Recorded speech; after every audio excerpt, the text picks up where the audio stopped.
Okay, so now welcome to the 10th Annual Benjamin and Ann Pinkel Endowed Lecture Series. This lecture series was established through a generous gift from Sheila Pinkel on behalf of the estate of her parents, Benjamin and Ann Pinkel, and serves as a memorial tribute to their lives. Benjamin Pinkel received his bachelor's in engineering, electrical engineering, from Penn in 1930, and was actively interested in the philosophy of the mind, and published a monograph in 1992 on the subject entitled Consciousness, Matter, and Energy, The Emergence of Mind in Nature. The objective of this book was a re-examination of the mind-body problem in light of new scientific information. And the lecture series is intended to advance the discussion of and rigorous study of the deep questions which engage Dr. Pinkel's investigations.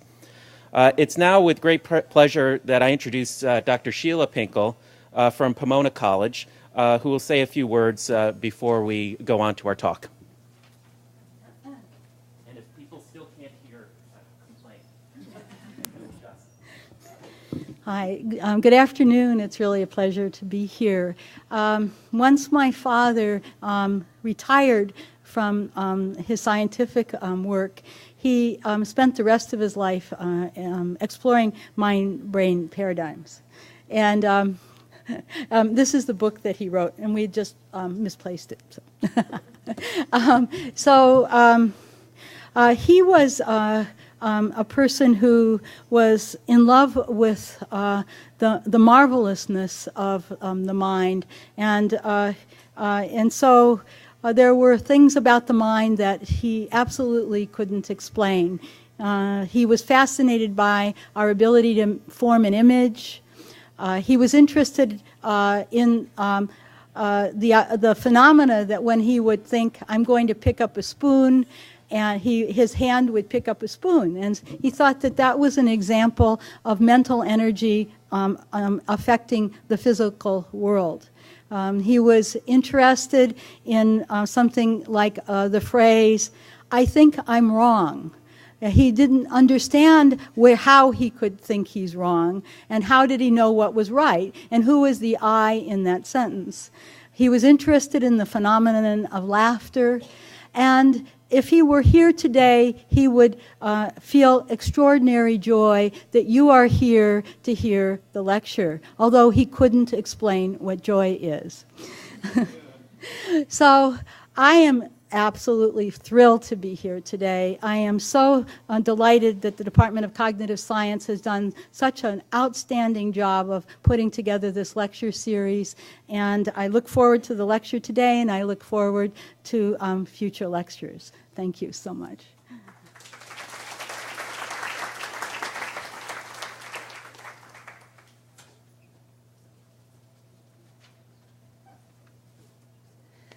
Well, I too want to thank Dr. Pinkel for making this wonderful lecture series possible, and I want to thank Christoph Koch for accepting our invitation. We, I think, have been trying to work it out for a while, and your schedule finally allowed it, and we're very, very happy, and it's a very, very appropriate topic for a lecture in honor of Dr. Pinkel's father.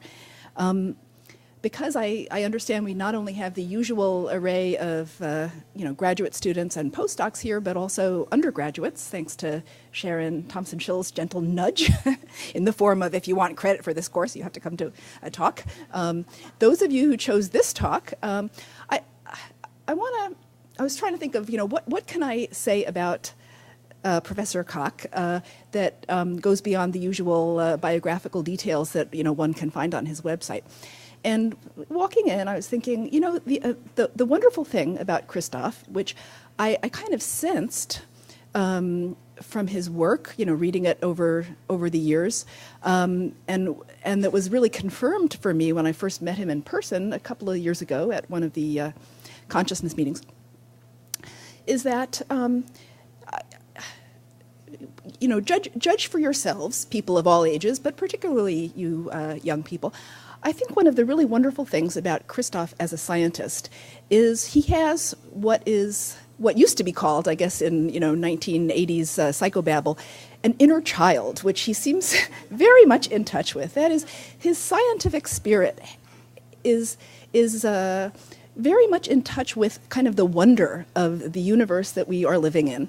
And there is such a sense of sort of seeking to understand with the most open mind and the most sort of humble attitude, trying to understand everything from the physical world right up through the psychological world and the most difficult, and some would say intractable, don't even bother to try to understand it, phenomena, consciousness.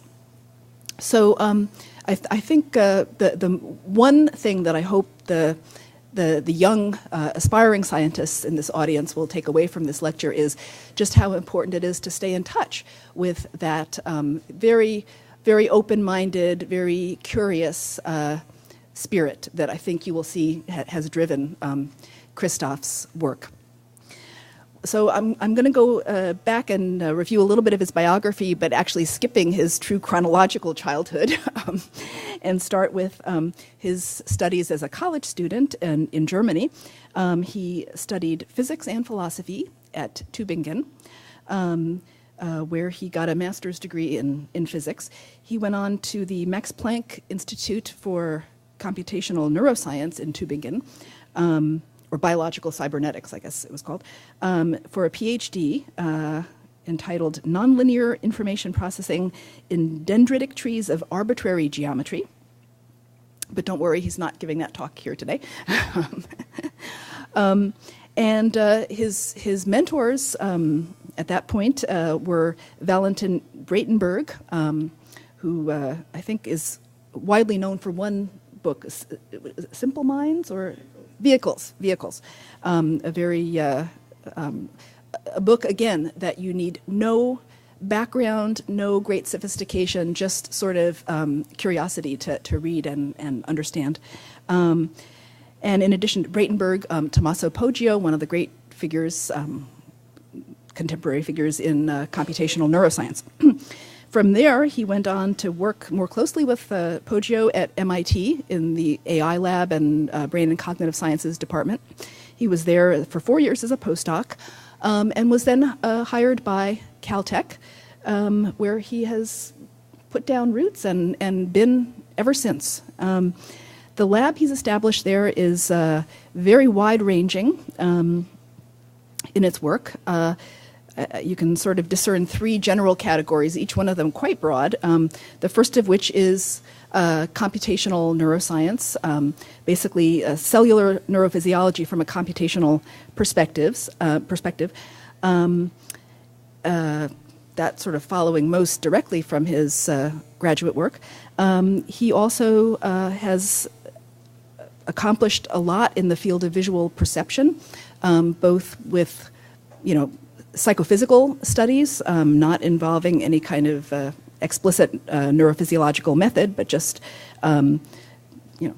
psychophysical studies of normal humans, neurophysiology, neuropsychology with brain-injured humans, and computational modeling.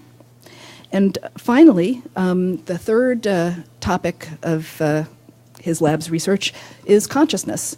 And that's what he's here to talk about today. With the very simple title for a very complex subject, The Biology of Consciousness. So I give you Christoph.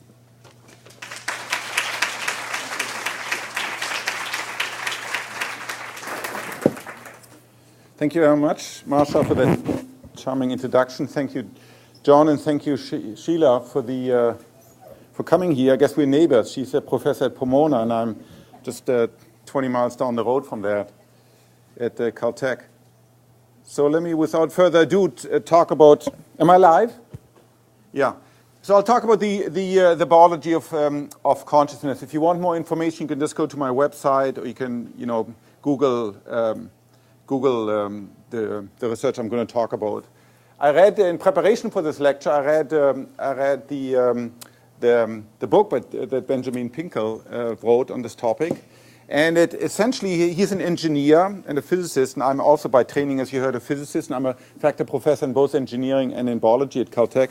So I think about consciousness and the mind-body problem, both from a physical point of view as well as from a biological point of view, as well as from a point of view that we all have, which is really where consciousness meets the road, where the rubber meets the road, is all of us are conscious. And so with René Descartes, there's one thing we can conclude. We can be extremely skeptic, as René Descartes was back in the early 17th century. We can doubt everything. We can doubt that that I have a body. I can doubt that the world actually appears the way it appears to me. But what I cannot doubt, what is not subject to any further doubt, is the fact that I am, the fact that I can feel things. I can feel pain and pleasure, and I can feel happiness, and I can feel joy, and I can be depressed, and I can see things, and I can hear things, and I can smell things. And it turns out, as 100 years of psychology and now neuroscience has shown, there are many, many things in your brain. There are many things in your body. In fact, most of the things in your body and your brain that go on without you feeling anything. And so the wonder of it all is, how is it that we have this thing called consciousness? It would be totally bizarre if you described it to somebody unless you had it yourself. And that's one of the problems with consciousness. You can't even define it without, if you go, for example, to the Oxford Standard Dictionary, you see consciousness is defined usually in self-referential terms. It refers to itself. And people spend, PhD theses trying to define consciousness very rigorously, and it can't be done. It's certainly not right now. So like any good scientist, I don't worry too much about rigorous definition. It almost never happens in science. Definitions are something later on for the textbooks, once the science is sort of matured and you really understand it. And I'm going to talk about the states that you find yourself in right now, or that an animal, or that you might find yourself when you're driving or watching a movie or climbing or running or doing all the other things we do. Or that an animal, finds itself in, and what is the relationship between the body, between the physics of it, and these subjective states, and how can we manipulate, and what can modern science do about it? And this is really the topic of Benjamin's book. All right, so I should say that all the conceptual work of this I've done over the past 2 decades, really, with Francis Crick, who, when he moved from Cambridge, England, he sort of stopped doing work in molecular biology. And rather than settling down to a well-deserved retirement, he came to Southern California and started to think about consciousness. And we've written many, many topics. We've written many papers on this topic. So the conceptual work is really joint work with Francis. Can we have the lights down?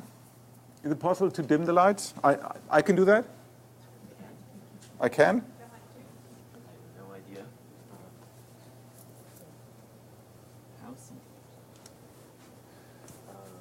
All right, while we do that. So you should all be having a particular conscious state now. If you attend to me and not thinking of lunch or something else, you should all be, thank you, John, you should all be seeing red. And there's a particular way it feels red. Philosophers like to talk either about the consciousness of color or consciousness about pain. Probably tells us something about philosophers that those are the 2 favorite things they choose. So here we all see red. Now, I'm not saying that we all see the red exactly the same. We know we don't. For example, many of you women will have 2 alleles, will have both of the alleles for the long wavelength photoreceptor. So you'll be able to see shades of red that guys like me who only have trichromat at best, and some of men, of course, are only dichromat, can never see. But we will roughly see them all the same. And the fact is we see this, and reminds you of other red, and reminds you of sunsets or blood or things like that. And philosophers talk here refer to this ineffable aspect, this feeling part of red as qualia. So consciousness is made up of different. The elements of consciousness are qualia, and you can have the singular of qualia is quale. Quail. You have one quail for color, you have a quail for being angry, you have a quail for having a particular type of toothache. Those are all different aspects of consciousness. What's common to them all, so for example here, what's common to all these 5 different percepts is that they all involve the quail of red. And the question is, how can a brain generate a quail? How can the brain generate any quail? I first thought about it very vividly many years ago when I was teaching a course in Woods Hole, the Methods in Computational Science course. I had bad toothache, and I was lying in bed, and I'd taken aspirin, and it still hurt. And then trying to distract yourself, you think, why does it actually hurt? Which seems like a trivial question, but it's actually one of the deepest questions you can ask. The simple answer is, well, it hurts because your tooth is inflamed. And then so you have neural activity You have electrical action potential that go along here, the trigeminous nerve, go inside here, go back inside the spinal cord, are switched over at the thalamus and end somewhere in cortex proper. And they give rise to electrical activity, and that's why it hurts. That's what the doctor says, or that's what the neuroscientist says. But that's really no explanation at all, because that doesn't tell me why it hurts. All I can see is what happens. You have a tooth inflamed here and then some neural activity over here. And that neural activity amounts to ions sloshing around. There's sodium, potassium, calcium, other ions that slosh around the brain. But why should they hurt? I mean, it's just movements of ions. Right? And somewhere over here, if those ions move around, I think about a flower. Or somewhere else, I think about pain. But in each case, there's nothing different if you look at the ions themselves. The ions here and here, I can assure you, look exactly the same. And the electric activity over here and here, their action potential, these little pulses of electrical activity, they don't look different. Yet over here it's pleasure, and over here it's pain, and over here it's seeing red. Now, if I take this gorgeous computer, it's a Macintosh Air, the best computer there is. You take a thermometer, you couple it into your Macintosh, right? And let's say you program it so that if the temperature exceeds, let's say, 120 degrees, then it prints out in letters pain, all right? And so you go into this room, the room heats up, and pain comes out. But then, nobody would think that the computer actually is in a state of pain. You would say, well, that's just you have electron switching. Ultimately, there's a bunch of charge of electrons flowing onto a transistor gate. But that's not pain. That's just, physical stuff. Well, same thing if I look at your brain while you have pain. I can say, well, I don't know about pain. All I can tell, there's electrical activity in your brain, but I don't see where the pain comes in. But the fact of the matter is we have these conscious states. And they're very mysterious, and we don't understand how they arise.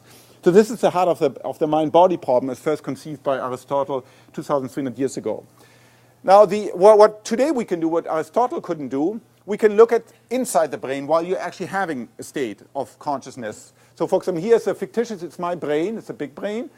It's an egghead brain, to be precise. And here I've painted on sort of artificially the neural activity, supposedly, if I'm looking at red. All right? Now, this is called the third-person account of consciousness. I can look at this brain from the outside. I mean, you can do it, or I can do it myself. I can look at my own brain, and I can observe, whenever this brain sees red, then, for example, you have activity in this part of the brain. But of course, what you can never get is a first-person account, right? Only the conscious entity can have a first-person account. And what makes consciousness so intractable and so much more difficult than, for example, trying to synthesize de novo, a biological algorithm, a biological organism, or trying to understand superstring theory, is that both of those are difficult and hard problems, but they don't have a first-person perspective to them. Superstring, you don't ask what does it feel like to be a superstring. You just like to have a satisfactory physical description of superstrings, and you're trying to test the prediction of the theory. But here, what a theory of consciousness in the fullness of time has to explain, how is it that certain system, namely my brain, for example, or your brain, how is it that these certain system can have subjective states associated with a very particular type of activity in particular parts of their body. All right. So what you should do here is fixate. Look at, for example, the bee. Look at the bee, and then tell me what you see.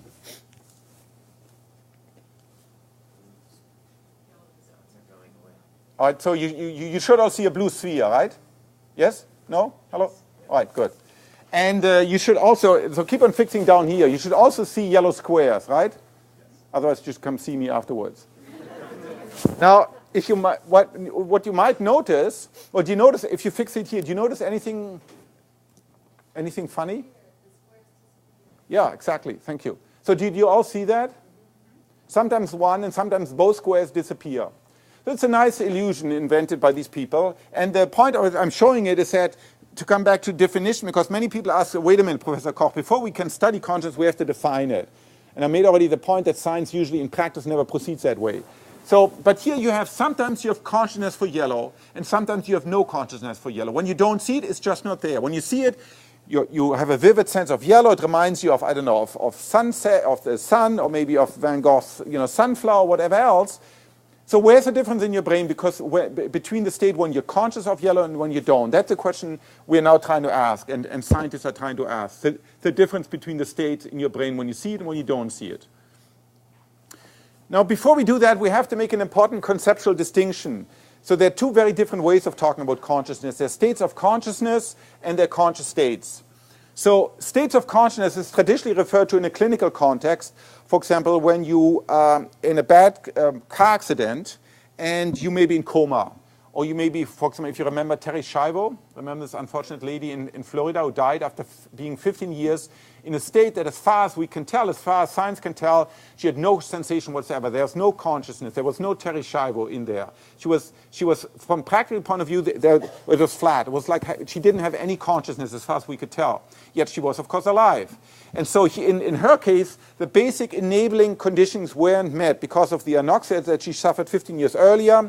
Her heart stopped briefly. Parts of the brain were destroyed, particularly those parts in the brain that are necessary for you to have consciousness at all. They're part of the brain called the midbrain. There's a collection of nuclei known as the midbrain reticular formation. It's a very complicated neurochemical set of different nuclei. And there's also part of the thalamus in the middle of the brain called the midline part of the thalamus. And they're really essential for you to have any consciousness whatsoever. You can have big strokes and big lesions in your cortex, and you'll have very specific deficits. But if you have tiny lesions in these parts of the thalamus of the brainstem, you may not be conscious at all. You may be like Terry Schiavo or like other cases. And there are many of them. In the US, they're estimated to be 50,000 people to be in a state similar to her called PVS, persistent vegetative syndrome. And so we know quite well the conditions that need to be present for you to be conscious at all. What philosophers and what most scientists are interested in is not these general enabling states, although they're of course critical from a clinical point of view. We're interested, given that you are like me and like all of you right now, where does the content of a specific conscious sensation, how does that arise? So the fact that you see yellow, you didn't see yellow. In both cases, you were conscious in general, but at one point you had this content yellow. In the next case, in the next second, you saw something else. Or suddenly, if there's a loud noise, the content of your consciousness will shift and attend towards the noise. So the mystery is, how does this specific content arise inside your brain? All right, so as scientists, we look at the continuity of all species. Of course, we are just one animal among many other animals. We're the dominant species right now, but that may change. So these are dogs. These are my dogs. I love dogs. They're gorgeous. And for those of you who have dogs and cats and other animals, there's probably little question that these guys are conscious. Now, I'm not saying that the consciousness of animals is the same as our consciousness, particularly what these guys, dogs among others, but most animals lack. They don't have insight. They don't have self-reflection. Yeah, there's some evidence in some of the great apes for some minimal amount of self-consciousness. But in general, leaving those aside, a dog doesn't think there and reflect upon himself. A dog has pain, a dog has pleasure, a dog can be very excited, a dog can be depressed, can be in pain, all of those things. But so the belief is, certainly among biologists, that we share consciousness, certainly with most mammals, and we don't actually know how far we share consciousness with outside the mammalian kingdom. What we can say, why do we think that animals are conscious? Well, for one, the behavior is very similar. So if your dog is in pain, you know it, even though the dog can't talk you. It's whining, it's whimpering, it's gnawing at its paw, it's hiding. It does all the things that, or very similar things that you would also do if you were in pain. And of course, you can have a toddler in pain, and the toddler can't tell you directly, but you know exactly when your toddler is in pain, right? So there are many cases, or a person who had a stroke, who can't talk, who is aphasic. Again, you know when this person is in pain. So just because they can't talk doesn't mean they don't have conscious states. We know the nervous system is really very similar. If you look at a little cubic millimeter of brain tissue of a monkey, a dog, a mouse, or a human, it will take an expert. It will take an expert neuroanatomist to tell the difference. Because if you certainly look at the elementary units of computation, if you look at neurons, they are everywhere the same. Yes, a tiny differentiation depending on your ecological species where you evolved to, but those are really very, very tiny perturbations upon a common theme. We also know this because you can give your dog pain medication, right? So I run a lot in the mountains, and when I run more than 2 or 3 hours in the mountain, my dog, she loves to run with me, but afterwards she's in pain. And I give her aspirin, and the aspirin seems to help, just like it helps me. So we know that the structure, even down to the receptor level, are very either identical or very similar. So for all of these reasons, and of course for reasons of evolutionary continuity, it really would be mind-boggling if those guys, animals, didn't have something that only we had. That would be mind-boggling, and there's really no evidence for it. It's really a distinctiveness, in particular with respect to self-consciousness, the ability to reflect upon ourselves, to know who we are, to know that we're going to die. Those things tend to be more unique to us, but not the basic level of consciousness. What's really scandalous, we don't know, so there are many things we don't know about consciousness. One of the things, we don't know how far consciousness extends across the animal kingdom. So if you look at birds, they can have very complicated things, behaviors. If you look at parrots, for example, Alexander, this famous great parrot of Ira Pepperdein just died recently. They can, of course, talk to a limited extent. They can hide things. They can remember up to 5,000 different caches where they put their food. If you look at fish, tuna fish, they can have very complicated social organizations. I come from an institute where we studied the visual system of flies and bees. If you look at bees, it's amazing what they can do. So, for example, what you can train a bee to do, you can train it as quick as you can train a monkey, is to fly, for example, inside a maze. At the entry of a maze, you have, let's say, a red light. The bee comes to a branch point in the maze. One branch has a green light, the other one has a red light. The bee remembers that at the entry was a red light, and now at each branch point it has to take the exit that is marked with red. And you can cascade this, so you can have more branching points every time you have a red and a green, and it always will take the red. Next trial you put green, and now it remembers I've got to take a green. Then it generalizes. In a few trials you use sugared water to teach the bee. It generalizes rather than putting a color at the entrance of this labyrinth. Let's say you put a horizontal or vertical grating. It knows now if at the entrance there's a vertical grating, it's got to remember to take the exit marked with a vertical grating. So that's really very, very complicated behavior. And a bee only has 850,000 neurons. That's not a lot, but we have no idea that these guys that it doesn't feel like something to be a bee. It's not like in the movies, with the insects. It's not that they have, voices inside their head, but how do we know that these bees that it doesn't feel like something to be a bee? And so right now I assume that bees, unless I have evidence to the contrary, there's a reasonable chance that bees are conscious because of their complex behavior. The fact is we really don't know. We have this strong intuition, for heaven's sake, it's just a bug, right? But that's just a bias, not really based on any solid evidence. What can we say for certain about consciousness? Well, we know for sure consciousness seems to be associated with some types of complicated systems. Not all complicated biological systems. So some of you may not know, but down here in your gut, there are roughly 200 million neurons. Down here, right? It's called the second brain or the enteric nervous system. It controls things you rather not know about, peristaltic and all the stuff down there in the plumbing. But the fact is these are, bona fide, genuine neurons. They have neurotransmitter, they have electrical activity, they communicate. There's a network down there. They're very complex, right? They're not as many as up here, but 200 million is a lot of neurons. It's more neurons than, for example, in a dog. But as far as we can tell, the neurons down here, they aren't conscious, or at least they aren't telling us. Occasionally you get vague feelings, right? You get feelings of nausea, etc. But we know those are actually communicated by a couple of thousand neurons that make up the vagus nerve, and the sensation actually happens up here in the insula, in part of cortex. So you have an example of a wonderful, complicated neural network that seems to do all of its business without giving rise to any conscious sensation. You have other complicated systems. For example, you've got your immune system. Your immune system is very complicated. It works day in, day out, but it does its work totally in silent. You don't have any sensation. It every day fights off, viruses and bacteria and other nasty stuff, but you don't feel it. It's very complicated. It learns, right? You get one exposure to a virus, you get immunized, and for the rest of your life, your immune system will remember this. So it's as complicated as the nervous system, but for some reason that we don't know, it doesn't give rise to conscious sensation. Only the neurons up here seem to do it. Why? We don't know yet. Consciousness doesn't require behavior. So that's to say, some of you may have seen the movie The Butterfly and the Diving Bell.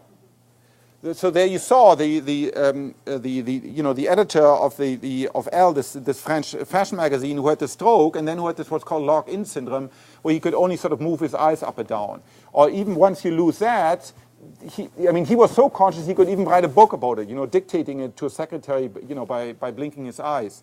So we know from many clinical cases that certainly as an adult, once you are conscious, like any of us, we now have one of these nightmarish accidents or strokes, we are still conscious. So we don't need to actually act in order to be conscious. We don't seem to require emotions, certainly none of the strong emotions, like love and hate and pleasure and fear. that they are certainly necessary, they're essential for us to survive in a society and to survive dangers, etc. But you can certainly seem to survive, at least in a clinical context, without them. Again, we know this from some patients who've lost parts of their brain, for instance, with particular types of prefrontal lobe lesions, and then they have flat affect.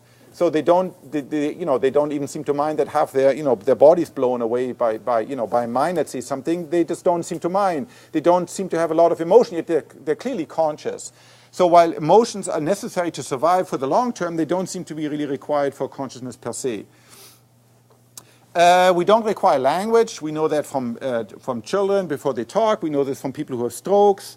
We know this from animals. Nor do we require self-consciousness. Once I gave a talk a couple of years ago in France, and a lady came to up afterwards and said, well, that's all very nice, Professor Koch, but I don't think you can ever convince me that any animal is conscious. And I told her, well, that's very nice, but I don't think you can ever convince me that you're conscious. And she was taken back by that, and then she realized, of course, that the only way I know about her conscience is also through behavior. It's one particular type of behavior. She talks. Well, that's a behavior, just like grunting or whining or running away. Those are all different behaviors. And so, yes, it's true. Historically, philosophers and linguists, of course, have given, sort of said the only behavior worthwhile that I will be willing to consider is language. And unless you talk, you're just not conscious. But that's, of course, a very narrow definition of consciousness and of what it is to be a sentient creature. That happens, fortunately, to coincide only with humans. And so, by that definition, of course, only humans are conscious. And we have this deep atavistic desire to be always special, that we are always special and different from other creatures. But, I mean, certainly, if you look at the science of it, the biology of it, there's no evidence for that. And we know from split brain studies done by Roger Sperry, Mike Gazzanigas, and others that certainly consciousness can occur in one brain hemisphere. So whatever it is, it seems to be replicated in both halves. Yes, there's specialization, like in general, the eloquent hemisphere is the left one, and the right one seems to be more specialized for language and other things, for vision and other things. But by and large, both hemispheres are conscious. So whatever the mechanism is, it's replicated. And very important, particularly for people who have global theories of consciousness, we know that if you lose a specific part of your cortex or your corticothalamic system, you get very specific deficits in consciousness. Not a loss of consciousness as you get, as I mentioned earlier, when you have a lesion or localized destruction in the brainstem. But let's say if you lose part of, for example, your fusiform gyrus, you may well be like the title character in Oliver Sacks' books.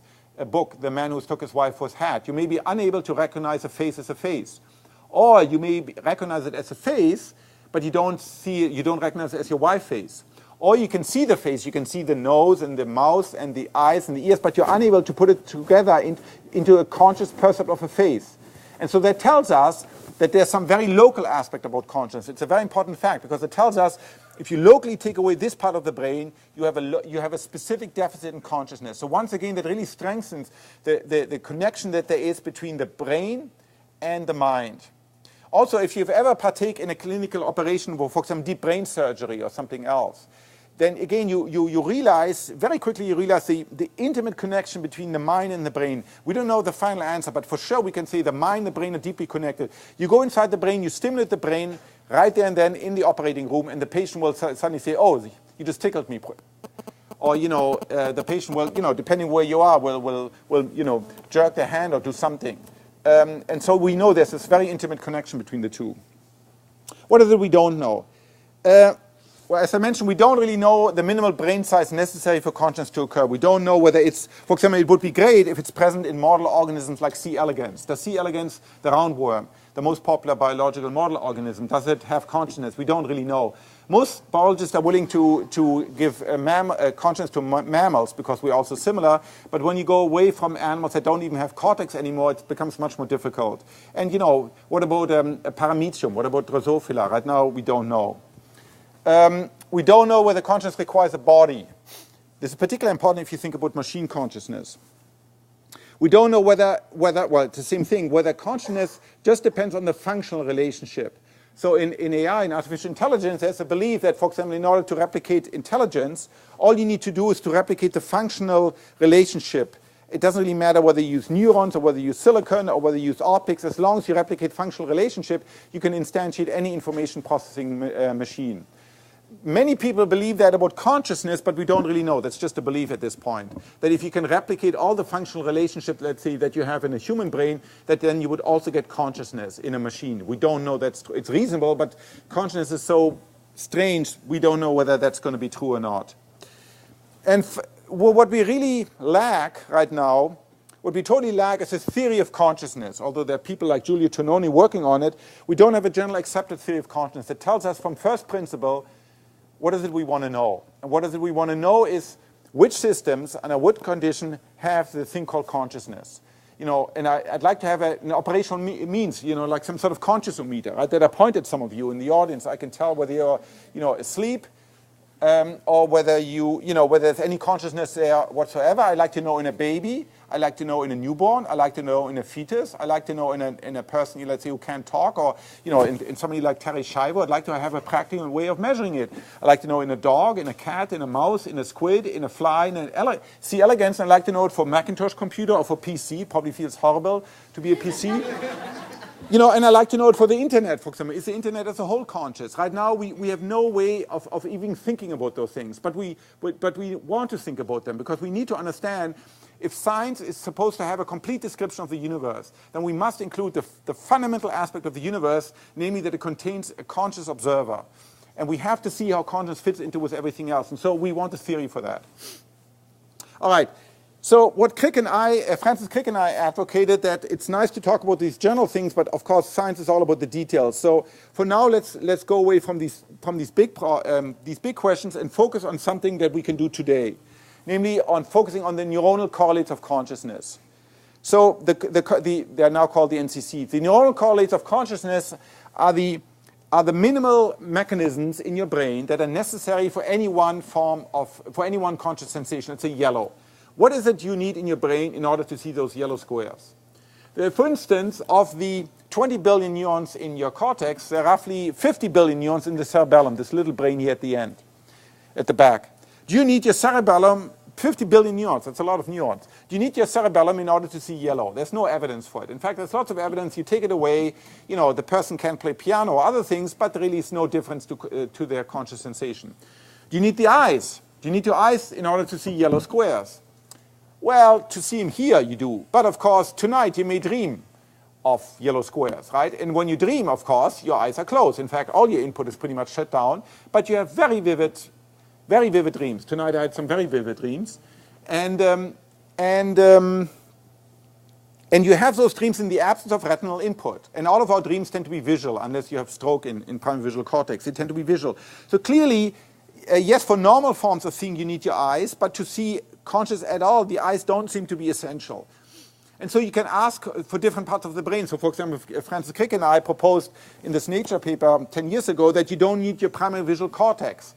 That your primary visual cortex, also known as V1, is essential for many forms of seeing, like seeing right now, but that's not where consciousness actually is generated. That's not where visual conscious percepts are actually generated. And so in principle, you can ask that not only at the level of area, but at the level of neurons. So let's say if you think it's a high-level visual area, talking to a prefrontal area, and this area needs to communicate. You can ask, well, do you need all the neurons in that area? Probably not. There are 100,000 neurons per cubic millimeter. There are probably, at least in each given cortical area, 100 different cell types. We can now begin to identify them. You probably don't all need. You probably mainly need the large projection neurons, of which there are many types. And maybe you only need the subtypes of those. So you really want to chase down consciousness down into the circuits of, you want to track down to the level of the circuit. You want to understand which synapses are necessary, which molecules are necessary. Because then you can interfere. You can deliberately turn things on and off. And that's a very powerful technique that we can begin to exploit. So focusing on the NCC has this advantage. You don't worry so much about the hard problem and can science ever explain it. You just try to chase down the correlates of consciousness in a particular brain of a particular individual, human or an animal.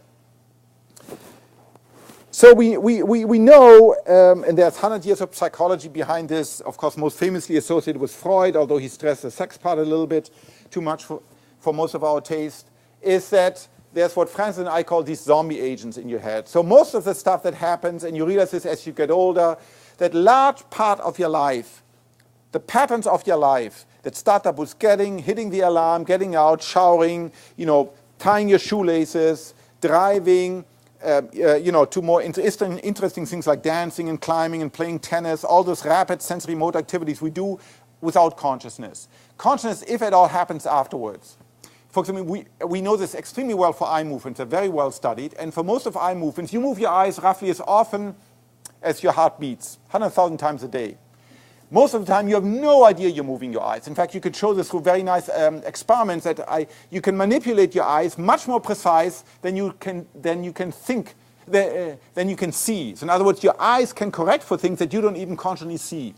So there's lots of evidence that your eyes do whatever they do all the time without conscience being involved at all. And this turns out to be true for most things. For example, you don't really know how you don't really know how you understand what I say, assuming you understand what I say. Right? I mean, I talk in this funny, I talk like my governor, actually, right? I talk in this funny accent, and you hear them, and somehow what I say sort of makes sense, but you don't access sort of the language processing module, right? Same thing when I talk. It's not that I'm trying to say something in my head, let's say in German, and then, put a verb in a subject, and I put them together grammatically correct, and then I send them off to my larynx. No, I have a vague idea what I want to say, and then next thing I hear are these words coming out of my mouth. Yet I do it all the time. We do it effortlessly, right? We reach out and grab things, and we know from robotics how difficult it is, for you to reach out and grab it and do, weird things with it. And I can grab a weight, or I can grab a feather or an egg. I can do it all the time effortlessly. And you can show this in patients, that patients are unable, for example, to recognize things or are unable to see things, yet they can still reach out and grab. What that tells us that these patients who they are, for example, one famous patient I'm thinking of, she had a carbon monoxide poisoning, so she was unable to recognize as a bottle. She couldn't see whether the bottle was horizontal or vertical. She couldn't say whether it's big or small, yet she can perfectly well reach out and grab, and either she would do this or she would do this. In other words, she would shape her hand accordingly to the shape of the thing she had to pick up, yet she didn't have access to that information consciously because the part of the brain that mediates conscious vision was destroyed by the carbon monoxide poisoning, but the carbon monoxide poisoning fortunately left the other part of the brain intact, namely the part of the brain that's necessary to mediate these unconscious sensory motor action that we need for doing basically everything. If we could only do the things, there's one very interesting patient described in a wonderful book who lost it's a terrifying story because it could happen to all of us, who lost at age 21, he got a flu, he got a virus infection, he lost all of his deep sensory neurons, so he couldn't sense his body anymore. He didn't know whether his hand was like this or like this or like this. He'd lost all of them, permanently damaged, gone, kaput. First 3 months, he couldn't move at all anymore. He totally collapsed. He was on his bed. He was basically paralyzed. But in fact, he wasn't paralyzed. His motor output was perfectly well working. It's just he couldn't sense where his body was. And then for the next 2 years, he was very, very determined. So he had to learn how to walk by looking. So he had to look at his feet, and he had to position because he had no idea where his foot was positioned in space. So he had to learn to move by looking at his muscle and doing everything consciously. And for example, in this book, he talks about that when there's a power failure, lights were on, he immediately collapsed because he didn't see his body anymore. And he had no way of knowing whether his body was like this or like this. And so that tells you if you only had consciousness, we would be a wreck. We couldn't do anything. We couldn't get out of bed, literally. All right. So it's very interesting if you think about the neuronal correlate of that, where's the difference in their brain? Because we know from single cell recording in monkeys and from fMRI, from EEG, that all those, for example, patterning and moving involves neurons in our cortex. So the fact is that there are nerve cells in our cortex proper that are active. That by itself is not sufficient to give rise to conscious sensation. It has to be something above and beyond. It can't just be, as people used to think, okay, anything that gives rise to electrical activity in cortex is conscious. That's not true. It has to be something, it has to be a particular type of electrical activity. All right, let me show you 2 or 3 nice experiments. This is one of the oldest techniques in psychology. What you should do is just don't move your eyes, keep them open, and look at the cause here. Just as I talk, just don't move your eyes. Keep looking at the cause. All right, and what do you see now? Okay, let's do that again. You should tell me what you see. So once again, just keep your eyes. This really works best if you keep your eyes totally fixed. It's called an after effects. It's a color after image. And it's really quite vivid. If you go back and forth, it's really remarkable, right? Now you see colors here, but of course the colors are not there. They're all in your head. They're not in the world, right? And they slowly fade. So here you have, by the way, this illusion contradicts the naive realist, because the naive realist assumes, well, clearly there's a world outside there, and the world is mapped onto my brain, and that's all there is to it. But this tells us it's more complicated. It depends on the history of the world. Because if you now look at it, it's perfectly gray. But a minute ago, after you looked at the color image, there were colors in there. And you can measure these colors. These colors are real to you. And you can put people in magnetic scanners and see that these colors actually exist in your head, not in the world. But you see them, of course. So you can ask, remember this illusion again? So while I talk, just do the same thing. Keep looking down here at the B. And because we can now ask the question, which seems like a weird question, but you can now ask that, do you need to see the yellow squares in order to get an after image to the yellow? So here you should be able to see an after image, right? Do you see the bluish squares? Very nice, right? But we don't, there's certain things we don't understand, and they wax and wane. They are strong and then weak and then strong again. We have no idea why that's the case. You can ask the question, do you need to see the yellow squares in order to see the after effect? And you can do this experiment. This is now an experiment you can do, very simple. Essentially what you can do, you can go back to the illusion. So let's say this disappears for 5 seconds. So I ask you to monitor, I give you 2 buttons. Whenever one yellow disappears, you push one, or when the other yellow square disappears, you push the other one. And then you release it when it reappears. And I can try to do comparison. Let's say this yellow disappeared for 5 seconds, and this yellow was present. And now I can immediately remove the image and see the after effect. Does the after effect on this side, is it shorter or less intense than the after effect here? The clear answer is no. So the clear answer, you do not need to see consciously the yellow square in order to have an after effect. It doesn't depend on it. That's really interesting because it tells us something about the brain, the organization of the brain. By and large, these after effects are phenomena of the retina. And so this tells us something we knew already in this case, that you don't see with your eyes. You need your eyes in order to capture the photon, convert them into electrical activity, but that ultimately consciousness, let's say, happens in high-level cortex, and your retina captures the image, and the intensity of the after effect just depends on how long the image was on the retina. It doesn't at all depend on something up here. So it tells us, again, consciousness is not this global phenomena that sort of mystic and holistic people talk about. It's something to do with specific parts of the brain. Now you can do more sophisticated after effects. Right? You can do, this is dated, this illusion. I'm sorry, I have to update it. Who do you see here? This was, you can see why this is, I need to update it. Who do you see here? Come on guys. How many people see Kerry? And how many people see Bush? How many people see Kerry here? Anybody? And how many people see Kerry here? Ah, nice, works, many more, very nice, all right. All right, so what happened here? I showed you 3 images, but actually there were only 2 different ones. This was 50% Bush and 50% Kerry. It was morphed. Right? So now, of course, this works best. Everybody sees this slightly different, so I really have to do this for each person by himself. Everybody have to morph, because you have different points where you say morph, where you say now it's 50% Bush and 50% Kerry. But, it's for public demo. So this was 50-50. This was pure Bush, 100% Bush. Right? Not for much longer. And this again, here we went back to the first image. This again is 50% Bush, 50% Kerry. However, now if I ask you, many more people raised their hand that they saw Kerry than before. Right, so first I showed you 50% Kerry, 50% Bush. Then I showed you 100% Bush. Then I showed you again 50% Kerry, 50% Bush. But now you saw many more of you saw Kerry than Bush. What happened? You adapted. Because I showed you the 100% Bush images, we don't understand the mechanisms of faces yet in the brain, but they adapted to it. So now the same input, you're much more likely to see Bush than Kerry. So it's called the face identity specific after effect.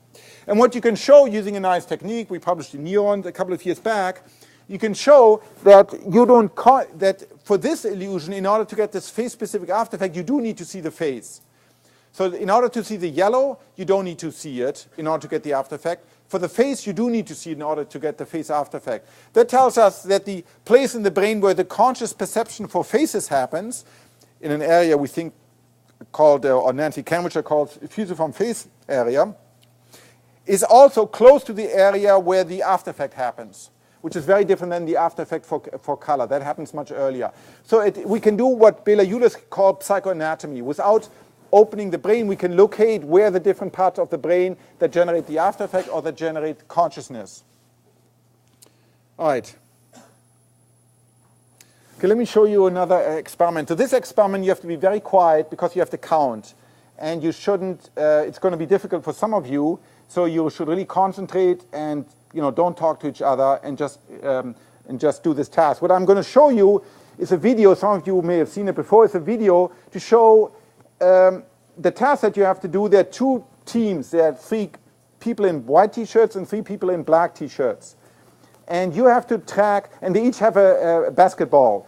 And you have to track the people in the white T-shirts, how often they pass the ball to each other, all right?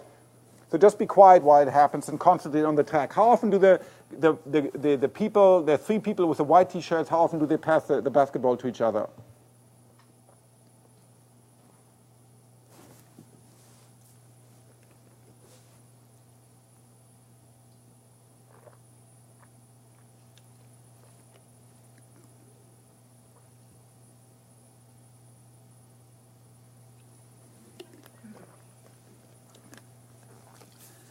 All right, so how many people saw the Grim Reaper?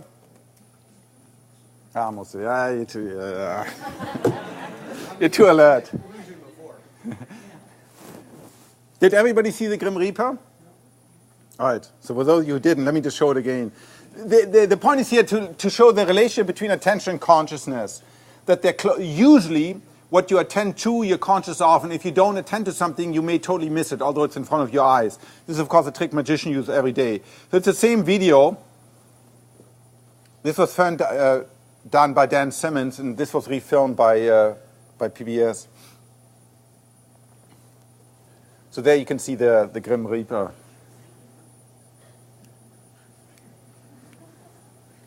Some of you, I know, missed it. And the first time you see it, it's many people will miss it. This is or should be very disconcerting because this figure is present, 3, 4, 5, 6 seconds on a screen. But of course, I misdirected you. I told you to look at the people in white and to concentrate. It's a difficult task.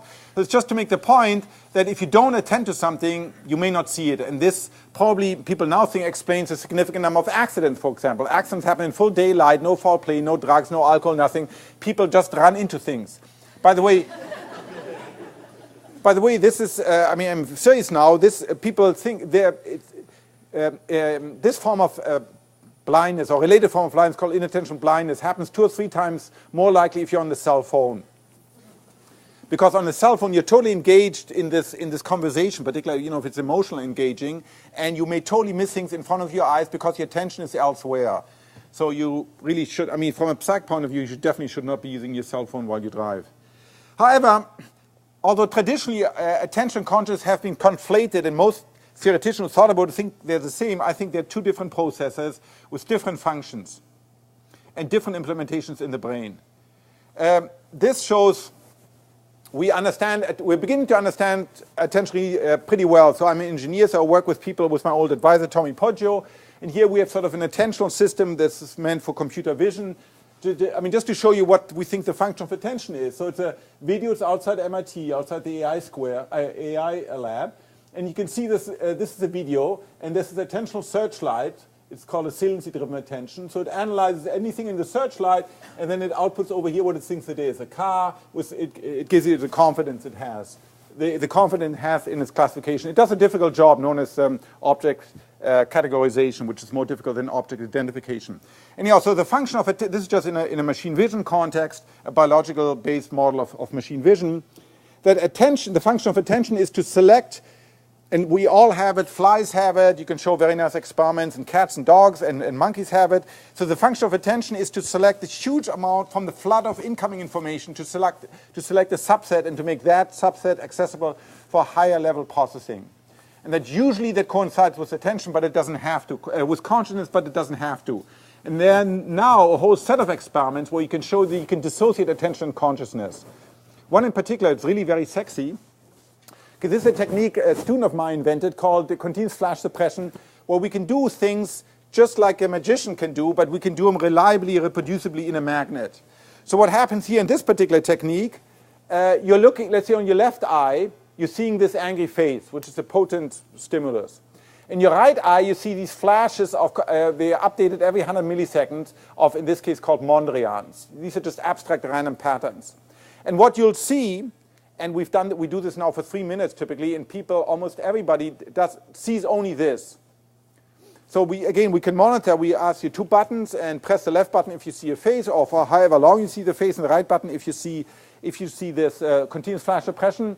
And with both, if you keep both eyes open, you'll only see this. This is a very vivid stimulus. It grabs your attention and changes. This one is stationary. If you blink with your right eye, you immediately see the face. That's not the issue. It's just with both eyes are present, the right eye input powerfully suppresses the left eye. It's called continuous flash suppression. Now you can use this technique to doing really interesting stuff. This one is the most interesting one because it pertains to sex, something we all care about. So here, this is done in Shenghe out of the Minnesota group of Shenghe. So what he does, he shows you naked pictures of naked men or naked women.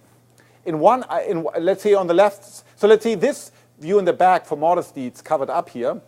So let's say this is the left eye and this is what the right eye sees. So let's say the left eye sees on its left side a picture of a naked woman. On the right eye, you have the same picture, but you cut it up in little squares, the control.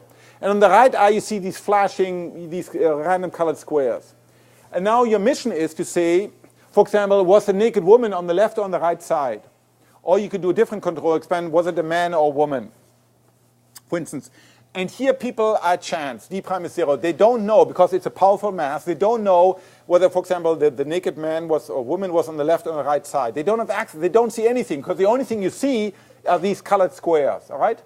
Yet you can show, I missed the slide. You can show that by doing a little attentional measurement that, in fact, people attend to this side where the naked person was. And more interesting even, you can show that this attention depends on whether your gender and your sexual identity. So if you're a straight guy, you only pay attention to this image if it's a naked woman. If it's a naked man, in fact, you'd seem to avoid it, interestingly. If you're a gay man or you're a straight woman, you tend to look at the image. You tend to pay attention to the image of the naked man. But the disconcerting thing is you don't know this. You don't see it, because constantly, if I ask you, what do you see? All you see is these colored squares, because this thing on the left is hidden under these colored squares. Right, so it's really interesting because it gives us sort of access. It's a little bit Freudian if you want. It gives us access to unconscious processing. In this case, that relates to your gender and to your sexual identity, which is pretty cool. Now you can do other experiments with this technique. So for example, this is an experiment out of the London group of Gerard Ries. You fixate here in the center, and let's say in the left eye, you put these images of the tool, some tools here. And on the right eye, you put these flashing squares again. And once again, using fMRI now, you can peer inside the brain, and you can see in the back, so you can feel there's a bump at your back here. You should feel it. The back of your head, there's a bump. If somebody whacks you there with a baseball bat, you're going to get what cartoon characters get when you hit them over the head. You see stars, because you're directly stimulating your visual cortex. And so there are different areas here called V1 and V2 and V3, etc. Anyhow, so what you can show is that this invisible stimulus attracts attention. These invisible tools, although once again people are chance to say, are they here or are they here? They don't have access to that information. Something in the brain does and pays attention to it. So what that really quite nicely shows, and I think most experts are now in agreement with this, that you can pay attention to things without you being conscious of them. And so that means, just like in any science, when early on you conflate terms, that later on, as the science becomes more mature, you realize, well, they're actually different things.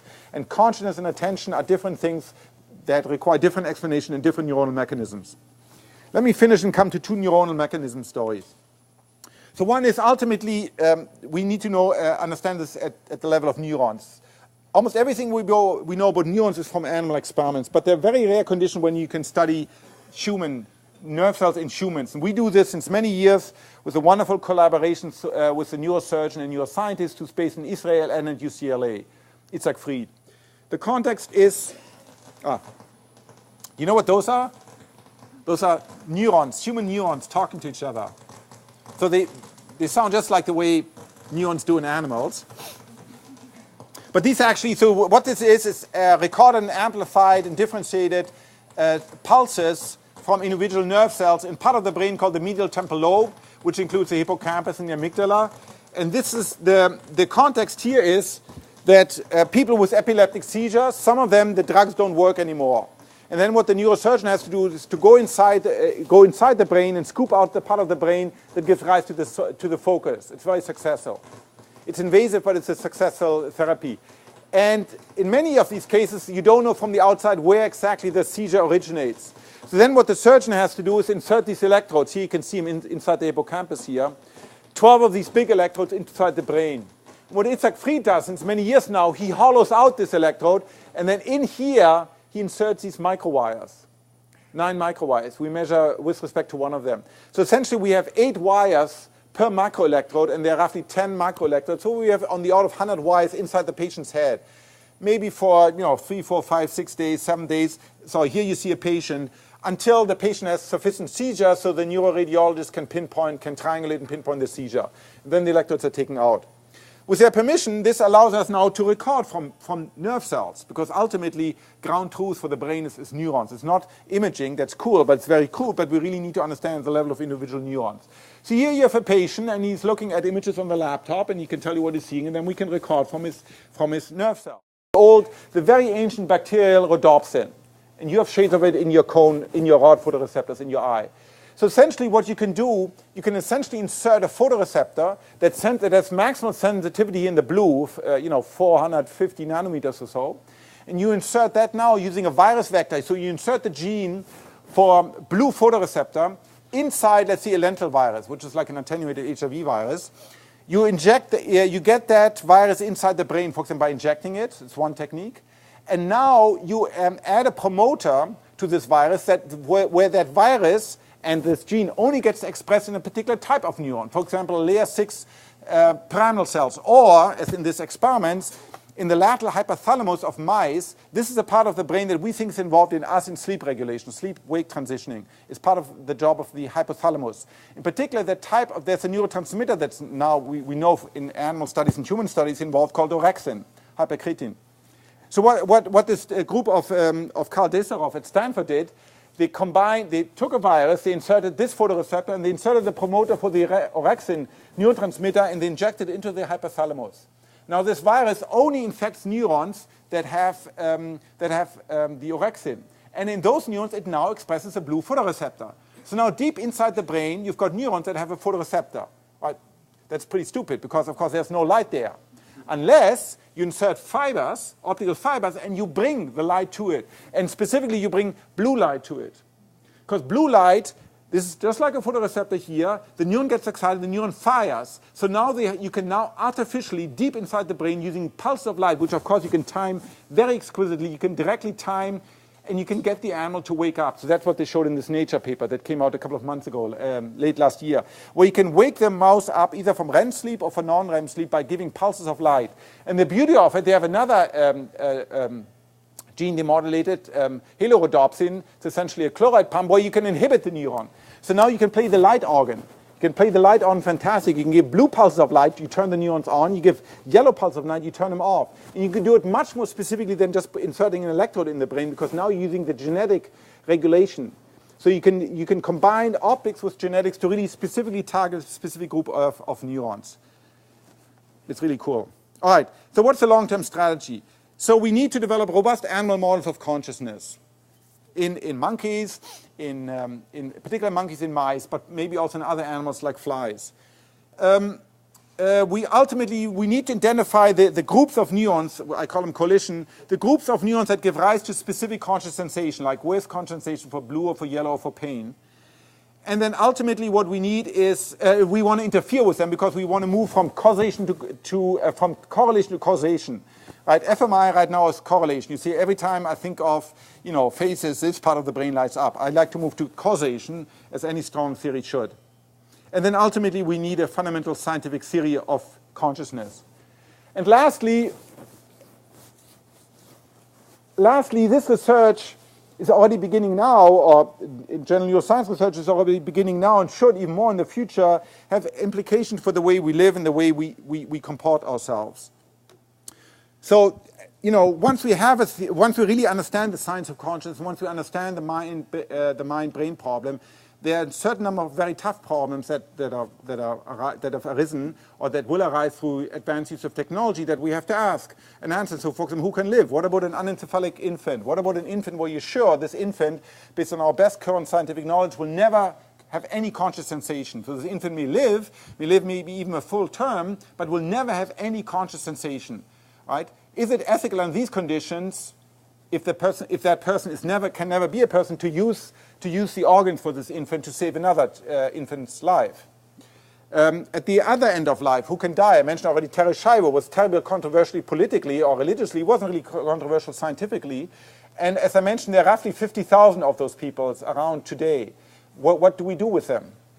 What should we do with them? Since I do this research on conscience, I turned into vegetarian since I don't feel I myself can justify raising conscious creatures like lambs and pigs and other mammals under pretty atrocious condition to eat their flesh. Should we, is this something more of us should do? Or should we build, if we really have a theory of consciousness, which will enable us ultimately to build conscious machines, should we build conscious machines? Because there are all sorts of consequences that entails. So I hope to leave you with those questions and just with the fact that we can now study these age-old questions of philosophy, we can now study within a scientific context. Thank you much for your attention.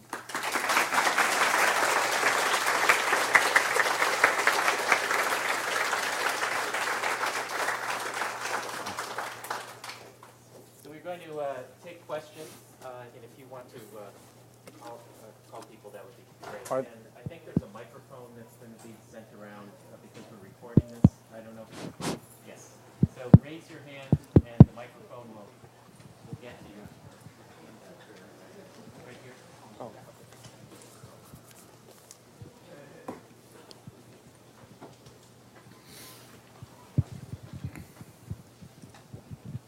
Hi. You mentioned in your slide on what do we know about consciousness that self-consciousness is not necessary for consciousness. Could you elaborate on that? Yeah, most of the time. So I think the idea that self-consciousness is essential is promulgated by literary people who like to write and who like to sit and agonize and think about themselves. But when you observe yourself, vast majority of time, you're not self-conscious at all. Like when you were listening here, when I was really engaging, you were probably caught up with what I said. When you're out there running, I mean, when you run or climb, you're certainly not self-conscious because you have to be out there because otherwise you're going to get badly injured. Also, imaging, fMRI imaging evidence also suggests that you can get vivid perceptual states basically by having very strong activity in the back of the brain rather than frontal lobe activity. It's a hypothesis. It may be wrong, but it's a hypothesis that self-consciousness is just one particular aspect of consciousness when we turn consciousness onto ourselves and think about ourselves. But when you're out there driving or when you're watching a really engaging movie, you don't think, here I am watching a movie. You're in there. You're loving and hating with the actors. Okay, but that loving and hating with the actors presumably depends on also having those same kind of feelings yourself and being reminded. Yes. Oh, yeah, just like an animal, but it doesn't mean that I don't see why it should depend on me reflecting upon those feelings. Okay. Self-conscious is not the fact that I love and hate; it's the fact that I can reflect upon that I love and hate, and that I think is unique to us. But I think that's a later evolutionary elaboration of a much more basic mechanism.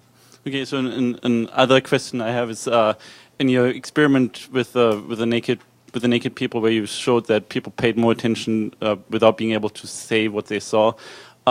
You basically said, well, they weren't conscious because they weren't able to tell you which side they were on, but I mean, it clearly affects the behavior. So in this sense, it seems you're defining consciousness by what people are able to tell you with language. No, you could two ways. So you just the way you design an experiment, you first try it on yourself. You don't talk. You just do the experiment. If I bring you to the lab, you'll see. You just don't see it.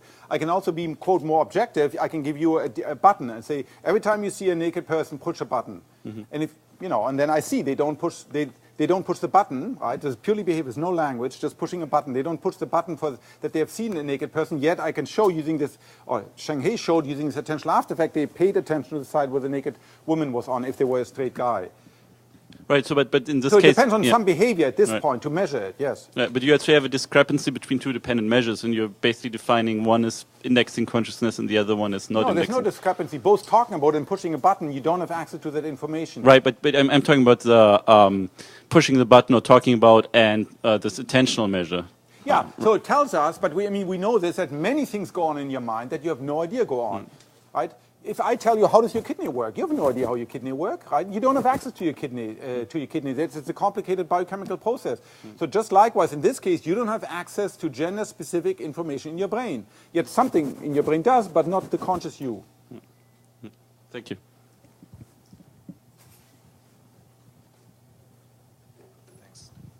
Yeah, I was also really interested in this new dissociation between attention and consciousness. And so if I followed it correctly, you can show that you can shift attention, or you can measure some shift in attention in the absence of consciousness. But can you dissociate the other way? Can you show that there's consciousness in the absence of a certain amount of attention? Yeah, so that's a little bit more controversial because it depends on the exact definition of attention. And some people like Ken Nakayama would say, well, every time you're conscious of it, by definition, you're attending to it. So that's sort of difficult to prove. But so, for example, in a Mac and Rock disease experiments where they flashed up, it's a very simple experiment. I flash up a cross and I ask you, I only do it 8 times. 8 times per subject, so I need very large pools of subject. I ask you, is a vertical arm longer than the horizontal one or not? And on the 3rd or 4th trial, totally unexpectedly, so you do it once, 2nd, 3rd time, 4th times I flash up, let's say, a triangle or something. Many times people don't see it at all. So this is called inattentional blindness, because you don't expect it. You've never been told. Yet you can still show, even under those conditions, when you don't expect things. If I, for example, flash entire scene, you can be perfectly conscious of the entire scene. You get what's called gist perception. You can say, oh yeah, there were 2 people sitting around a table, although I've only given you 10 milliseconds to do that, and totally unexpectedly. So under those conditions, there doesn't seem to be a lot of attention around.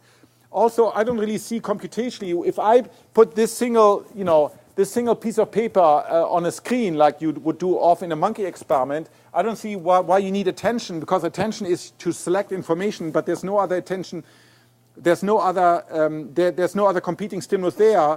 And furthermore, you can really do demanding experiments where you really have to attend to to some stimulus, like in dual task.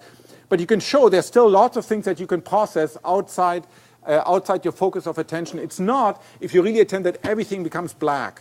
If it's really true that you can only see the things you're attending, then if I really attend to your face, everything else should disappear and sort of into black nothingness. But that's not the case. You still see something. What you see outside attention is low bandwidth, but I think you still see something. Attention is an amplifying step, and under many conditions, there's no need to do the amplification. But it's more difficult to establish. Well, I think more people now accept that you can get attention without consciousness. The other one is more controversial. Yes? Do you think of conscious states? Oh, sorry. Well, it's Paul. Oh, no, it's fine. Okay, do you think of conscious states as being all or none or graded? And would that change the way you think about it? Well, it's a very interesting question. So I think any one attribute, there's some evidence to suggest that, for example, we talk about the yellow, either they see the yellow or you don't see the yellow. But that consciousness, there can be graded states of consciousness. You know this, when you get up, you've only slept 3 hours, sort of, you're barely awake. You're clearly less conscious than, right now, if you had your cup of coffee. So it's clearly both graded property due to the graded, enabling system in the brainstem. If you're not wake up yet, you're still in your sleep cycle. They aren't firing as vividly, so you're probably not going to get as large coalition of neurons. But then it may well be that any one conscious attribute itself, whether you see the horizontal line or vertical line, or it's a male face or female face, those are all or none. If that's true, that would give rise to a simple prediction, namely at the neuronal level, that you should see these all or none transitions between a group of neurons that fires, let's say, high or low, or fires in an oscillatory manner or in a non-oscillatory manner. So we don't know. I mean, people have different opinions on this.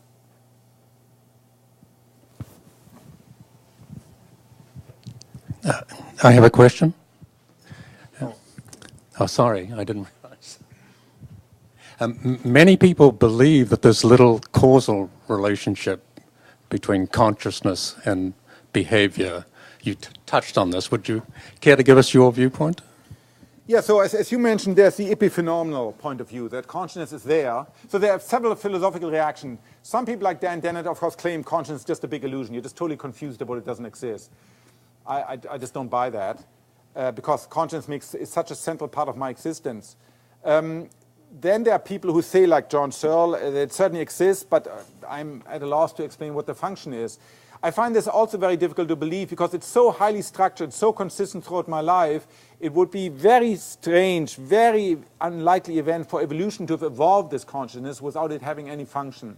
So essentially, because we are a product of 700 million years of evolution in multicellular organisms, it would boggle the mind if this just would be purely epiphenomenal without any function. The test, of course, would be, for me, the shoe's on the other foot. They have to show me a case, these people who claim it's epiphenomenal, where you get all the behavior without consciousness, and I claim you're not. Every time you get a loss of consciousness, you will get a loss of some sort of behavior. I claim there will not be any case where you get the full panoply of behavior without having consciousness. I don't think that's ever going to be the case. Testing. You somewhat avoided defining consciousness cleverly. And I'm trying to understand what it is perhaps beyond awareness. And I thought one way to ask that question is, if I look at your experiment with Pojo, or the machine vision, that system then recognizes and can say, I see a car, as it were. Is that system conscious? And if not, what is it missing? I can tell it one state what it's missing.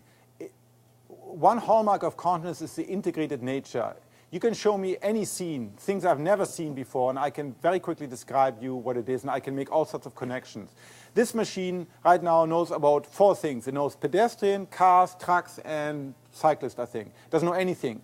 Doesn't know whether the truck is upside down or whether the truck's in the sky. Doesn't have any other knowledge. So there's no integrated information. Key hallmark of conscious information, it's integrated information. So I do believe that in the fullness of time, these guys, computers, ultimately will be conscious, but you have to think about this measure that Tononi, for instance, calls integrated information, which is different just from Shannon information, and that is missing. This system is still a very, very primitive system compared to anything, because it knows so little and it's so brittle compared to anything, us or a fly. Even a fly has a much more sophisticated visual system. So that, I think, is ultimately what's missing. So I do believe ultimately we will be able to build artifacts that have consciousness, maybe even more consciousness than we do. Yeah, I just want to talk a little more about the ethical implications here. So if we do, is there a danger if we operationalize consciousness into something that can be measured that will suddenly come to conclusions that, like, rats and insects should be treated better than anecephalic infants, and then on a social level, we will prioritize our ethics differently and not give protection to individuals that may not be as conscious or conscious at all, but maybe deserve the most moral protections by our society. Well, but today we're making decisions every day, right? In abortion, like Terry Shive or other cases, when do we deny care? So all I'm saying, the more we know about these cases, the better, the more educated a decision we'll be able to make, and we have to make them as society. And I'm just, one member of society. We have to make them. And the particular thing with technology, you see, until 30 years ago, death was easy. You stopped breathing, you were dead, right? So people like Terry Shive couldn't exist. Now today with technology, they do exist, and there'll be more harrowing cases like that where we can keep people alive indefinitely. So we're going to be more and more confronted with these cases. We'll be confronted with the cases of machines and people merging, where we don't know, is this a machine now, or is this a person? And so we have to think about these problems. Are they sentient? Once the machine is sentient, can we just turn it off at will? So we have to confront these problems. And closing our, not doing the research, I don't see why that would be better. Yes, it's going to violate our cherished traditions that possibly violate the simple stories that we grew up over the last 3,000 years, but we have to understand where we are in this universe and how we find ourselves in it and act accordingly. I don't see any alternative. There is a very close relationship between attention and memory and consciousness. So how do you comment on the memory's role to produce the consciousness? And is it possible to produce consciousness without memory? So there are many. We know from patients that you don't need long-term memory, right? If I lose all my memory, and I don't know that today is March 28th. In fact, I think I'm back in 1972, and I think it's summer, and in California, the patient's still perfectly conscious. So you don't need long-term memories. Also working memory. You probably don't even need working memory. All the evidence suggests that you probably only need a very short form of memory, like an iconic memory, a memory on the order of a few seconds in order to be conscious. The other memory you need, of course, in order to be intelligent, in order to survive, but you probably don't need it for consciousness.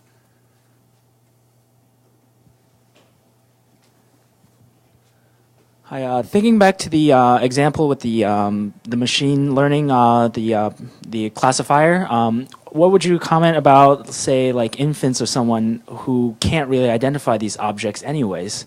So maybe they can only identify 4 objects as well. So are they unconscious in that case? Yeah, so this is the danger with machine consciousness, because just because you can get a machine to do one particular thing that a human can do doesn't, imply. I think at this point, machines and biological organisms are so far apart that I'm not sure how useful it is to directly compare them. Because you're right, an infant doesn't know what a pedestrian is. Now, it's also a legitimate question: to what extent is an infant conscious? And people ask this question in the context of, for example, premature birth, right? If you have somebody who's like born at 7 months or 8 months, are they conscious? One index, and of course, emotionally, sentimental, we of course immediately say yes, but we don't really know. So one way you can test this, for example, is to imitation learning. If you do something, you make a face, you wiggle at them, and then they can, for example, delay that and 2 or 3 seconds later respond. So that, there are operationalized tests like this that tells you that probably an infant, even born, let's say, after 8 months, is probably already conscious. It's a simple measure right now. It's just a practical operational measure, because we don't really have a science yet of consciousness. So we don't really know for sure whether it's conscious or not. Is it possible to build an ethical machine? Yeah, read Asimov's 3 laws of robotics. Yeah, I think it's possible to build an ethical machine. We haven't done so, but I don't see. There is a problem, a philosophical problem in ethics, which is of relativism. Whose ethics? Okay, yeah. So, but you asked the question: can you build an ethical machine? Yeah, you can build a machine that follows certain ethical precepts. I think that's possible, but that's really very different from consciousness. I think you can build a conscious machine.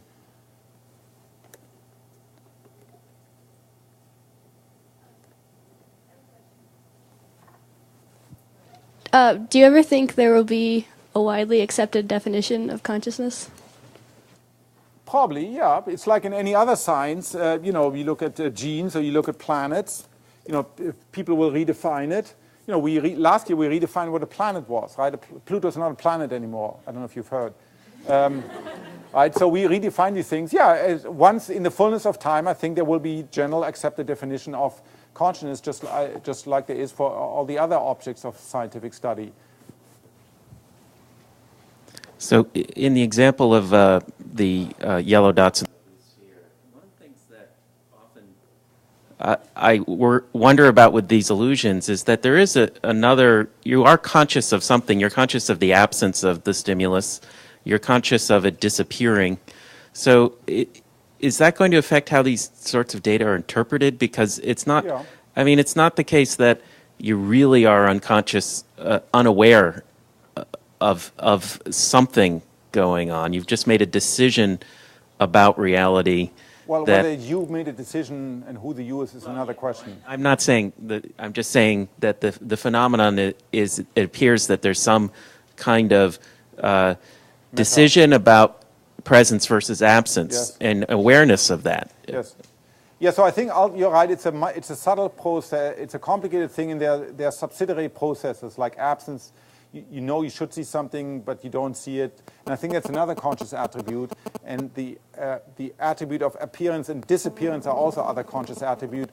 So I think most conscious perception is a sum of very different things. And each one of them will have a neural correlate that we can probably at some point target specifically. So we should be able to, for example, make that you don't have this disappearance feeling anymore, that we can manipulate that specifically. As we get better understanding about the brain and have better, more sophisticated psychophysical techniques, I think we can begin to interfere in a more and more specific way. But you're right, it's not as simple as I made it out to be. It's a complicated thing. But just like in genetics, the power of the genetic approach in the 30s and 40s and 50s was that people said, let's not worry about human genetics because that's probably going to be very complicated. Let's study it in bacteria or in some simple animals, in phages, viruses that prey on bacteria. And turn out, in that case, spectacular, that everybody uses the same mechanism. And so here, rather than studying, most people, when you talk to them about self-consciousness, they want to study the body image or what I think about myself. Those things are very difficult to study in the lab. But, things disappearing and appearing, that's easy. And we can do it in a monkey. We can do it in a mouse. And yes, it's simply simplified compared to real life. But just like in any other science, once we understand how this works, I think will be a huge step forward to understand in general how consciousness works. Well, my question is perhaps a little similar. I mean, you started out by talking about the fact that we used to think the question, what is life, was mysterious. And now partly because of the discoveries of, Watson and Crick, we feel that we understand something very fundamental about what is life, so it's no longer mysterious. So I'm wondering if you would speculate if there would be a sort of fundamental, discovery of DNA in the realm of consciousness, what that might look like. What would that be? All right, so I can make a personal and a general remark. The personal remark is that Francis Crick, of course, was driven early on at least, he got a little bit more skeptical in the last few years, but early on with the belief that just like he had this eureka moment with DNA in 1950, in March, when it was at March 1953, that there'll be a similar moment with consciousness. I don't think so, and he didn't think so either, because the brain is much more complicated than genetic apparatus. And just stepping back to answer it a little bit more general, I think there are two approaches you can do. One is you say consciousness is an emergent property. Right? It's something to do with brains that have 10 to the 12 components or 12 to the 15 components. It's going to be but it's an emergent thing, and we don't need any new laws. No new laws of physics or of quantum mechanics or of information theory. The other approach you can say, seeing it's so radical different because it has this feeling, first-person perspective, than anything else I know in the universe, that probably I have to, just like people were confronted with in the 17th century when they realized that, or in the 18th century, in early 19th century, when they realized they couldn't describe the universe without introducing this new thing called magnetism. In the 20th century, people realized we need to assign a property called spin up or spin down to electrons, to small particles. So it may likewise be that in the fullness of time we realize we just have to introduce something fundamental new into the universe. So Chalmers and Tononi think it relates to information, particularly to integrated information. That's one approach for the dual aspects, information theory. Or maybe it's something else that we have no idea right now, where we're just totally missing. And he in his book really nicely talks about that we may just be missing something totally, and we need a fundamental new insight. And once we have that insight, then maybe it's, afterwards we'll say, oh, of course, how could it be anything but? We don't know. You often don't know how the final solution looks like until you stumble on it. So would you say we're at like the Mendel level? So I'm a physicist. I think a lot where I am with respect to where the science is. We're probably at the stage of Galileo. We are beginning, just like here at the telescope, we have the microscope, the microelectrode, and the imaging scanner. So we're now beginning to have the simple tools that we can use to peer inside the brain, dissect it. And so I think we're at the level of the Galileo. We don't have a Newton yet, and we're far from an Einstein. What I mean, we don't have sort of quantitative theories of the ilk of Newton or of Einstein. I have two questions. I may have missed something, but back on the blue spear, has anyone done tests to check for differences in the activity, the synaptic activity, if the yellow squares actually are made to go away without telling the subject? And the second question is, how many times did they pass the basketball? How much what? Oh, 14. I don't know. Nobody's looked at synaptic levels. In fact, it's a good question. Is it when the things appear and disappear, is it neuronal population or is it synapses? For similar illusions, we know it's neuronal population that fire and don't fire. In monkey experiments, people have done similar experiments in monkeys in a high-level part of the brain called infratemporal cortex, and there you can see neurons being silent when the monkey doesn't report the one percept and firing strongly when the monkey does see it. So there seems to be really switching of neuronal population that go on or off in a binary manner that really nicely mimics their behavior. So there you have really a very nice relationship between the percept of the monkey, the inferred percept of the monkey, and the underlying neural hardware. Whether that ultimately reflects synaptic properties, we don't know. Curious with the ethical. Last question. I'm curious with the ethical implications. whether you often encounter resistance when you discuss the ideas of consciousness in animals specifically, as you're obviously doing some animal research yourself and are presenting this research to a lot of animal researchers, and also, as you've mentioned here, in terms of the atrocious conditions under which animals are raised to feed us as well. If we were to remove the atrocious conditions and just have the statement, should we raise conscious creatures to eat them, would you be okay with that then? Well, I mean, if you've ever been to a slaughterhouse and seen movies about it, it's pretty bad, actually. If you would remove that component of the sentence. Okay, so there are very different audiences that object. So a lot of people, particularly in this country, object to the idea of science taking on consciousness, because they're afraid it's going to leach out all the meaning out of any remaining meaning that the universe may have, and that ultimately we scientists love to take out the meaning and pull the rug out of people, so they're left in this empty, voidless universe that has no meaning. So there are a lot of people who object against science studying consciousness at all. Then there are different audiences, yes. So when I mainly talk, of course, to neuroscientists, and some people get uncomfortable, and myself, I'm conflicted. Because of of animal experiments, and so there my answer is like anything else, any other moral question. There's shades of it. And one of my daughter died of sudden infant death syndrome. A friend died of schizophrenia. My father died of Alzheimer's compounded by Parkinson. So if we want to eliminate those curses, we have to do animal experiments, with care and with passion. So that's how I think about it. Yeah, they're different people. All right, thank you very much. I think we'll see.